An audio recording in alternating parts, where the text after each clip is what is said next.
ভোটের যে আমেজ সে আমেজ কিন্তু এখন এক প্রকার যুদ্ধে পরিণত হয়েছে। অর্থাৎ যুদ্ধ বলতে আমরা যে শব্দটি বুঝিয়েছি, এক পক্ষকে যে দোষারোপ পাল্টাপাল্টি অভিযোগ, সেই অভিযোগের তীর কিন্তু এখন আমরা লক্ষ্য করতে পারছি। আমরা যদি জানিয়ে রাখি, ঠিক 10টার আগ পর্যন্ত প্রত্যেক প্রার্থী কিন্তু তাদের যে অভিমত আমাদের কাছে ব্যক্ত করেছেন, তারা সুষ্ঠু পরিবেশে, সুন্দর পরিবেশে ভোট গ্রহণের কথা আমাদেরকে বলেছেন, সেই অভিমত ব্যক্ত করেছেন। ঠিক তার পরপরই কিন্তু আমরা যদি একটু জানিয়ে রাখি, এখন ছাত্রদল থেকে শুরু করে ছাত্র শিবিরের যে স্বতন্ত্র অন্যদিকে স্বতন্ত্র প্যানেল, প্রত্যেকে কিন্তু একে অপরকে অভিযোগ করছেন। ভোট কারচুপির অভিযোগও উঠেছে, শিক্ষার্থীদের থেকে উঠেছে, প্রার্থীদের থেকে উঠেছে, এবং এই ঘটনায় একজনকে প্রত্যাহারও করা হয়েছে, একজন রিটার্নিং কর্মকর্তা প্রত্যাহারও করা হয়েছে। আমরা এখন পর্যন্ত নির্বাচনের যে পরিবেশ যেটি দেখতে পাচ্ছি, ভোটের প্রায় একটা পেরিয়ে গেছে, কিন্তু বিভিন্ন কেন্দ্র থেকে পাওয়া তথ্য মতে প্রায় 40% মতো ভোট ইতিমধ্যে কিন্তু তারা কাস্টিং করেছে বলে আমরা জানতে পেরেছি। এবং অন্যদিকে যে শিক্ষার্থীরা, তারা কিন্তু এখনও থেমে থেমে ভোট কেন্দ্রে আসছে। সকাল থেকে যদিও লাইন ছিল, দীর্ঘ সারির লাইন, সেই লাইন কিন্তু এখন আর লক্ষ্য করা যাচ্ছে না। এখন শিক্ষার্থীরা থেমে থেমে আসছে, ভোট দিচ্ছে, এবং বাইরের পরিবেশ কিন্তু এক প্রকার আমেজে এখনও কিন্তু ভরপুর রয়েছে। শিক্ষার্থীদের বন্ধুবান্ধব একসাথে হয়ে তারা আড্ডা দিচ্ছে, গল্প করছে, সেই দিক দিয়েই কিন্তু এটি অগ্রগতির দিকে যাচ্ছে। তবে ভোটের যে বাকি যে বিষয়গুলো, সেইগুলো কিন্তু পর্যায়ক্রমে আমরা লক্ষ্য করতে পারছি। আমরা এখন পর্যন্ত যে বিষয়টি এখান পর্যন্ত জেনেছি, এখানে যে 472 জন যে প্রার্থী, তাদের যুদ্ধ কিন্তু চলছেই।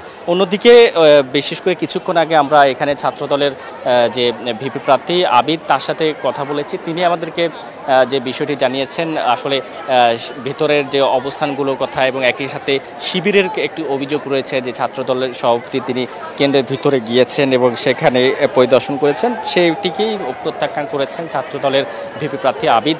অন্যদিকে শিবিরের ফরহাদ, যিনি জিএস প্রার্থী, তিনি আমাদেরকে যে বিষয়টি জানিয়েছেন, এখানে ভেতরে ভোট কারচুপির অভিযোগ তুলেছেন, তবে সেটিকেও অনেকটাই উড়িয়ে দিয়েছেন ছাত্রদলের প্রার্থীরা। এবং একই সাথে পাল্টাপাল্টি যে অভিযোগ, সেটি কিন্তু পর্যায়ক্রমে চলছে। তো এইভাবেই কিন্তু ভোট গ্রহণ, আমরা যে 8টি কেন্দ্র রয়েছে, সে প্রত্যেকটি কেন্দ্রেই কিন্তু এই ধরনের অভিযোগ নিয়েই চষে বেড়াচ্ছেন প্রার্থীরা।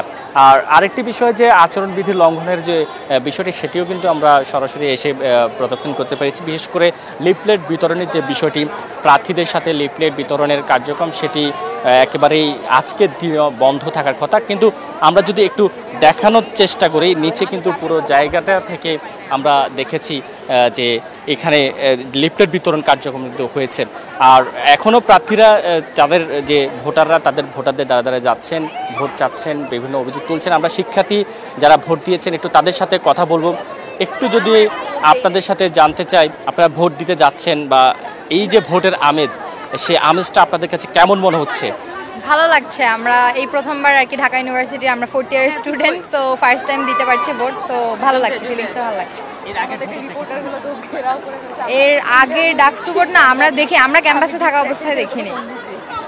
এখানে প্রার্থীরা একে অপরকে বিভিন্ন ধরনের দোষারোপ করছে, তো সব কিছুর ঊর্ধ্বে শিক্ষার্থীরা যাকে মনোনয়ন করবে সেই তো নির্বাচনে আসবে।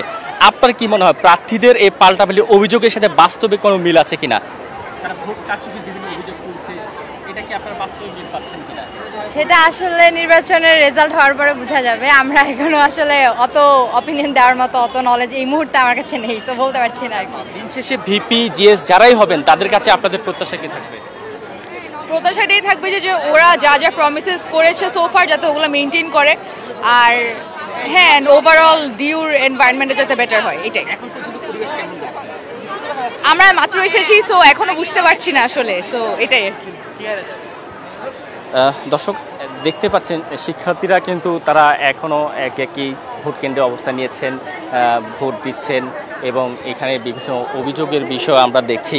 ছাত্র শিবিরের যে জিএস প্রার্থী ফরহাদ, তিনি কিন্তু এখনও ভোট কেন্দ্রে রয়েছেন, এবং এখানে আমরা ঠিক যেটি রয়েছে ছাত্র শিক্ষক কেন্দ্র, সেই কেন্দ্রে আমরা লক্ষ্য করতে পারছি তিনি কিন্তু শিক্ষকদের সাথে ফোনে কথা বলছেন, এবং যে কারচুপির অভিযোগগুলো, সেগুলো নিয়ে কিন্তু বেশ ব্যস্ত সময় পার করছেন। শুধু শিবির না, অন্যান্য যে দলগুলো রয়েছে, স্বতন্ত্র প্রার্থীরা রয়েছে, তারাও কিন্তু একই অবস্থানে একই জায়গায় রয়েছেন।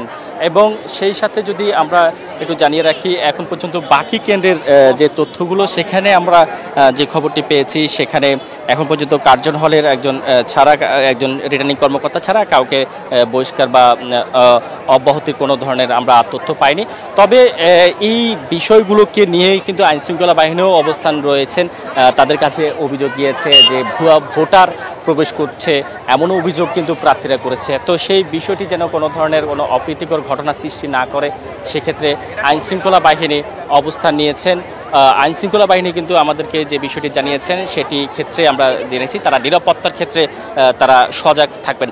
আমরা একটু শিক্ষার্থী আরও রয়েছেন, শিক্ষার্থীদের সাথে একটু কথা বলবো। আপনাদের আসলে আমরা দেখছি যে এখনও অনেকে ভোট দিচ্ছে, সেই ক্ষেত্রে আপনারা কেমন পরিবেশ চান, বা আগামী নির্বাচনে যারা জয়ী হয়ে আসবে তাদের কাছে প্রত্যাশাই বা কি থাকবে? আর একটু মানে হলে ভালো হতো, অনেক বিশৃঙ্খলা এখানে আছে, আর একটু যদি শৃঙ্খল পরিবেশ নেওয়া যেত তাহলে আরও ভালো হতো। আর আশা করব যে বাকি যারা আসবে ওরা যে পদে আসবে, যে প্রার্থী থাকবে, তারা যাতে তাদের সব কাজগুলো ঠিকমতো করে, সেটাই। ঢাকা বিশ্ববিদ্যালয়ের যে জায়গাটি, এটি আসলে জাতীয় নির্বাচনের, আমরা দেখি যে সামনে জাতীয় নির্বাচন, সেই জাতীয় নির্বাচনের আগ মুহূর্তে এই অন্তর্বর্তী সরকারের সময়কার একটি গণতান্ত্রিক প্রক্রিয়া নির্বাচন ব্যবস্থা, তারই প্রতিচ্ছবি কিন্তু এই জাতীয় নির্বাচনের প্রতিচ্ছবি। এই ডাকসু নির্বাচনের মধ্য দিয়ে সারা দেশের মানুষ কিন্তু তারা তাকিয়ে আছে কেমন নির্বাচন এই সময় তারা দেখবেন।